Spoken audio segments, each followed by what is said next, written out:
Research is hard, but your tools should not be.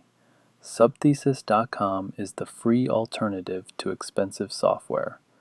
Whether you need to calculate Cronbach's alpha or organize your field notes, Subthesis has a tool for it. No paywalls and no registration required. Check the link in the description and let's dive into today's lesson. Welcome to this guide on participating in academic conferences. Conferences are central to scholarly life, providing opportunities to share your research, learn from others, and build the professional relationships that shape careers. For graduate students, conferences offer a window into your future profession and a chance to establish yourself within your scholarly community. Yet many students approach conferences with anxiety, uncertain about unwritten rules and social expectations. Today we will demystify conference participation, from submitting your first proposal through delivering presentations and networking effectively. You will learn not just the logistics of conference attendance, but the strategic thinking that helps you maximize the professional value of these events. Whether you are preparing for your first conference or seeking to get more from conferences you already attend, this session will equip you with practical knowledge and confidence to make conferences work for your professional development. By the end of this session, you will be equipped across 4 key areas of conference participation. First, you will understand the role that conferences play in academic professional development, including why they matter, what different types exist, and how they fit into your career trajectory as a graduate student and beyond. Second, you will learn how to prepare effective conference presentations and posters, from crafting compelling proposals through delivering polished presentations that represent you and your work well. Third, we will explore how to navigate conference networking to build meaningful professional relationships rather than merely exchanging business cards. Networking skills often feel uncomfortable but can be developed with practice and strategy. Finally, you will learn how to maximize the learning and career benefits of conference attendance, making wise choices about which conferences to attend, and how to extract full value from your investment of time and money. Let us begin by understanding what conferences are really for. Conferences serve multiple functions that make them valuable throughout an academic career, with particular importance during graduate training. Sharing research at conferences lets you get feedback before publication. Presenting work in progress exposes your ideas to expert critique while there is still time to strengthen your arguments, address weaknesses, and incorporate new perspectives. This feedback loop improves your eventual publications. Learning cutting-edge work happens at conferences before publication. In fields where publication can take years, conferences reveal what people are currently working on. You hear about findings, methods, and debates that will not appear in journals for months or years. Staying current requires conference engagement. Building relationships with scholars in your field happens most naturally at conferences. You meet future collaborators, potential external committee members, and people who might hire you or recommend you for opportunities. These relationships often begin with casual conference conversations.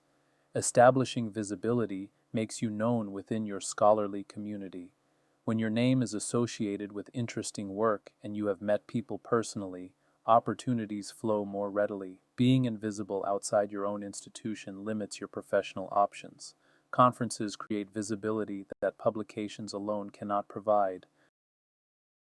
Academic conferences vary significantly in scale, focus, and purpose. Understanding these differences helps you choose which conferences to attend at different career stages.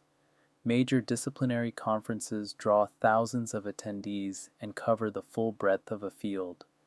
Organizations like the American Public Health Association, the American Sociological Association, or equivalent bodies in other fields hold these massive annual meetings.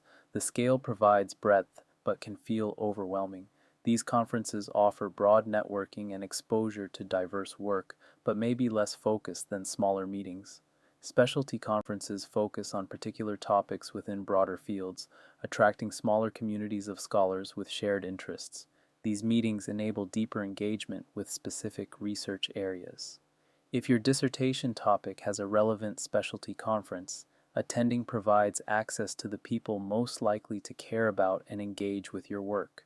Regional meetings, such as regional political science associations or regional public health organizations, offer geographic accessibility at lower cost. They provide good opportunities for early career presentations in somewhat lower stakes environments.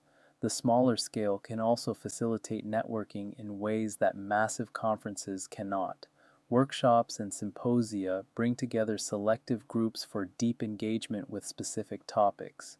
These are often invitation only or have competitive application processes. If you can participate in workshops related to your research, the intensive engagement with experts in your area provides exceptional learning and networking opportunities. Strategic conference selection maximizes professional return on your investment of time and money. Not all conferences are equally valuable for your specific situation. Relevance to your research community is the primary consideration. Where do scholars working on your topics present their work? Which conferences do people cite from your area? Which meetings does your advisor attend?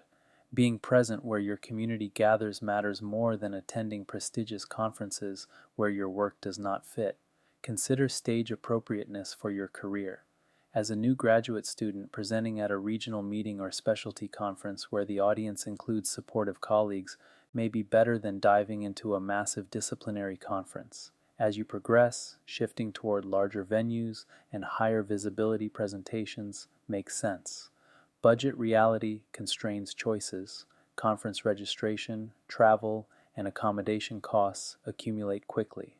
Identify available funding through your department, graduate school, or professional organizations. Many organizations offer graduate student travel awards. Be realistic about how many conferences you can afford annually. Strategic diversity means attending both major disciplinary meetings for broad exposure and specialty conferences for deep engagement with your area. You do not need to attend every conference every year. Develop a portfolio of conferences that serves your professional development over the course of your graduate career. Getting onto a conference program requires navigating the proposal process successfully. Understanding how this works helps you submit competitive proposals. Submission deadlines typically fall 6 to 9 months before the conference. Major disciplinary conferences in fall usually have spring deadlines. Mark relevant deadlines on your calendar and work backward to ensure adequate preparation time. Missing deadlines means waiting another year. Abstract requirements specify length, format, and required content. Follow instructions precisely. If the call asks for 300 words, do not submit 500. If a structured format is required, use it. Reviewers processing hundreds of submissions will not appreciate proposals that ignore guidelines. Evaluation criteria typically include contribution to the field, clarity of presentation, and fit with the conference theme or session. Your abstract should clearly state what you did, what you found, and why it matters. If your abstract is vague about your contribution, reviewers have no reason to accept it. Acceptance rates vary dramatically. Some conferences accept nearly all submissions, others are highly competitive. Major conferences in large fields might have section-specific acceptance rates. Research typical acceptance rates before assuming rejection means your work is poor. Being accepted at a competitive conference is an accomplishment. Being rejected is common even for good work. A well-crafted abstract significantly increases your chances of acceptance. Follow a structure that communicates essential information efficiently. Start with a hook that establishes why your topic matters. Connect to broader concerns that reviewers will recognize as important. This might be a practical problem, a theoretical puzzle, or a methodological challenge. Do not assume reviewers already care. Make them care in your first sentence or two. Identify the gap your research addresses. What is missing from current understanding that your work fills? This positioning shows you know the literature and have identified a genuine need for your research. Reviewers want to accept work that advances the field. Describe your method briefly but specifically. What did you do to investigate your question? This is not the place for methodological detail, but reviewers need enough information to assess whether your approach is sound. Your findings or expected findings should be stated clearly. If your work is complete, share what you discovered. If still in progress, indicate expected findings based on preliminary analysis. Vague language like this presentation will explore suggests you do not yet know what you have to say. Conclude with significance, explaining why your findings matter beyond your specific study. What implications follow? How does your work change understanding or practice? Reviewers accept proposals that promise meaningful contributions. Conferences typically offer two primary presentation formats, each with distinct characteristics that suit different purposes. Paper presentations involve standing before a seated audience and delivering a formal talk, typically 15 to 20 minutes plus discussion time. This format demands public speaking skills but allows you to control the narrative and present your work comprehensively. Paper presentations carry higher visibility and are often considered more prestigious. Poster sessions display your research on a large poster while you stand nearby to discuss with interested attendees. Conversations are typically one-on-one or small group, creating opportunities for detailed discussion tailored to each person's interests. Posters require strong visual design but less formal presentation skill. Each format has advantages. Papers reach larger audiences simultaneously and demonstrate presentation abilities important for teaching and public engagement. Posters allow deeper conversations with genuinely interested people and are less intimidating for new presenters. Both are legitimate scholarly contributions. Both formats require thorough preparation. A poorly prepared paper presentation is more visibly embarrassing, but a poorly designed poster reflects badly on you to everyone who passes by. Whether you are speaking or displaying, invest time in creating professional, polished materials that represent your work effectively. Preparing an effective conference presentation requires different approaches than writing a paper. Oral presentations have distinct demands that reward specific preparation strategies. Start with structure designed for listening. Your presentation should not simply be your paper reorganized into slides. Listeners cannot reread sentences they missed or flip back to earlier sections. Structure for oral presentation emphasizes clear signposting, repeated emphasis of key points, and logical flow that a listener can follow without written reference. Design slides for listening rather than reading. Minimal text, meaningful visuals, and clear visual hierarchy help your audience focus on what you are saying rather than reading slides. The presentation principles we discussed earlier in this series apply directly here. Your slides support your spoken words. They do not replace them. Time your presentation ruthlessly.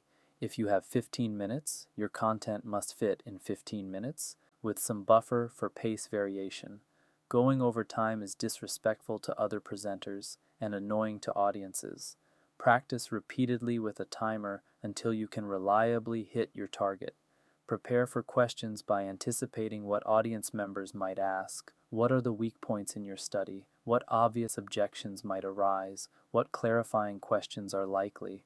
Having thought through potential questions helps you respond thoughtfully rather than being caught off guard.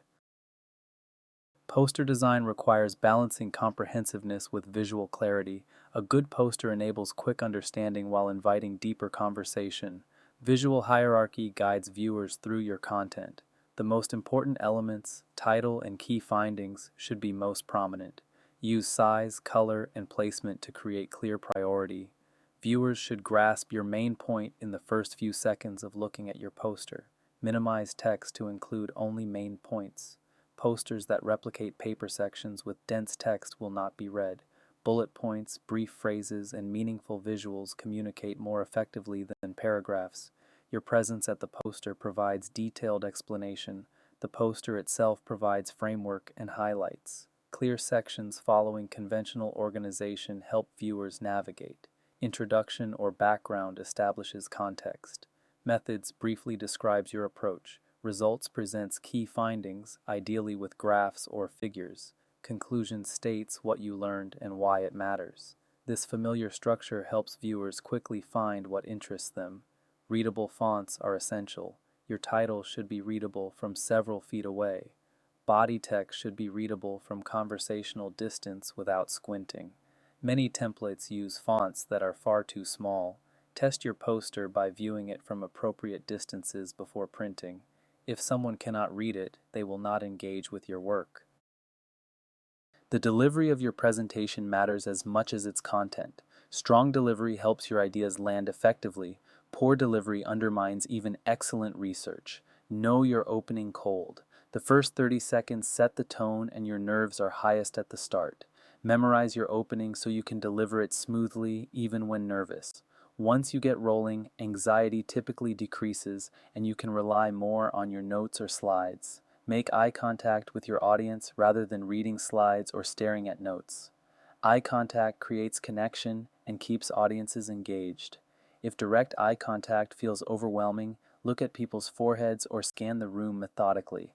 The goal is appearing to connect with the audience even if you are not focusing on individual faces. Manage nerves through thorough preparation. Anxiety about presenting is normal and even helpful, but excessive anxiety impairs performance. Prepare extensively, practice repeatedly, and remind yourself that you know your material better than anyone in the room. Some nervousness will remain, but preparation transforms debilitating anxiety into manageable energy. Handle technology by arriving early and testing equipment. Know how to advance slides, where the laser pointer is, how to adjust the microphone. Technical difficulties happen, but many can be prevented through advanced testing. Have a backup plan if technology fails entirely. Handling problems gracefully demonstrates professionalism. The question and answer period after your presentation is as important as the presentation itself. How you handle questions demonstrates your command of your topic and your intellectual maturity. Listen to questions fully without interrupting. Even if you think you know where the question is heading, let the questioner finish. Interrupting seems rude and you might misunderstand what is actually being asked. Active listening shows respect and ensures you address the actual question. Pause before answering to collect your thoughts. A few seconds of silence feels longer to you than to the audience. This pause prevents rambling and helps you provide a focused, coherent response. Rushing to fill silence often produces poor answers. Acknowledge good questions by noting when something is particularly insightful or raises an important point. This builds rapport with questioners and validates their engagement with your work. You need not be effusive, but genuine appreciation for thoughtful questions strengthens professional relationships. It is okay to say, "You do not know" when you do not know. Attempting to bluff your way through a question you cannot answer is worse than honest acknowledgement of limits. You might say, "That is an excellent question I have not fully explored, or I am not certain, but my instinct is." Intellectual honesty is respected. Pretending expertise you lack is not. Networking at conferences feels awkward for many graduate students, but it is an essential professional skill that improves with practice and proper framing. Reframe networking as relationship building rather than transactional exchange. You are not trying to extract value from people, but to form genuine professional connections based on shared interests. Approaching networking as humans meeting humans rather than as career advancement strategy feels more natural and produces better results. Prioritize quality over quantity. Having 3 meaningful conversations with scholars whose work connects to yours is more valuable than collecting 20 business cards from people you barely spoke with. Deep engagement with a few people creates relationships. Superficial contact with many does not. Be genuinely curious about others' work. Ask questions about their research, what excites them about their topic, and what they are finding. People enjoy talking about their work, and genuine interest is flattering. This curiosity is not manipulative, but reflects the authentic intellectual engagement that brings scholars together. Following up after conferences maintains connections. Send brief emails to people you spoke with, mentioning something specific from your conversation. Connect on relevant professional platforms. These follow-ups transform pleasant conversations into ongoing professional relationships that develop over time. Graduate students can network strategically by targeting specific types of connections that serve professional development. Thoughtful strategy makes networking more productive. Meet scholars whose work you cite. If you reference someone's research repeatedly, try to meet them at conferences. Introducing yourself by mentioning how their work informs yours is flattering and creates natural conversation. These connections can develop into relationships with scholars who are genuinely relevant to your work. Introduce yourself to presenters in sessions you attend. After a presentation that interests you, Approach the speaker with a specific comment or question about their work. This is less intimidating than approaching someone at random and creates conversation grounded in shared intellectual interest.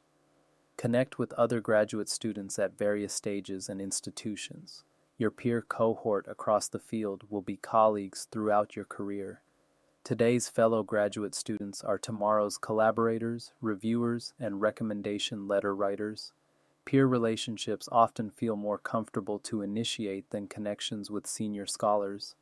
Approach senior scholars respectfully but without excessive deference. Most established scholars remember being graduate students and are willing to talk with junior colleagues, especially about shared research interests. Be respectful of their time, come prepared with something intelligent to say about their work, and do not overstay your welcome in conversation. Conference social events, including receptions, dinners, and informal gatherings, provide networking opportunities in less formal settings. Navigating these events requires balancing professional behavior with social ease. Receptions and dinners are professional events despite their social atmosphere. Conversations at receptions often lead to collaboration, job opportunities, and mentorship. Treat these events as important even though the format is casual. Dress appropriately and bring your professional self. Alcohol is often available at conference events, and moderation is essential. Having a drink can ease social anxiety, but excessive drinking creates memorable for wrong reasons impressions that damage your reputation.